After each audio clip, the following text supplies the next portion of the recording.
एक बार श्रावस्ती में भयंकर अकाल पड़ा। कई लोग भूख से तड़प कर मर गए। सबसे चिंताजनक स्थिति उन माताओं की थी जिनकी गोद में बच्चे थे और उनके घर के पुरुष काल के गाल में समा चुके थे।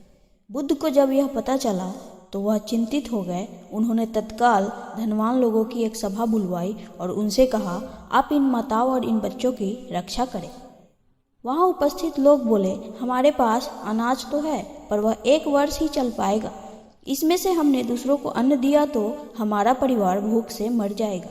दूसरे घर का दिया जलाना भी तभी अच्छा लगता है जब अपने घर का दिया जल रहा हो। इस पर बुद्ध गंभीर होकर बोले, आप लोग अपने स्वार्थ से ऊपर उठकर नहीं सोच पा रहे हैं। क्या आपको विश्वास है कि आपके सदस्य की मृत्यु केवल अन्न न मिलने के कारण ही हो सकती है? क्या वे कोई और अन्य रोग से नहीं मर सकते हैं? क्या वे कोई और दुर्घटना से नहीं मर सकते हैं? क्या आप इस बात के प्रति पूरी तरह से आश्वस्त है कि 1 साल में इन पीड़ित व्यक्तियों के अलावा किसी और की मृत्यु नहीं हो पाएगी? आपको भविष्य के बारे में सब कुछ कैसे पता चला? यह सुनकर सभी ने अपने सिर नीचे कर लिए।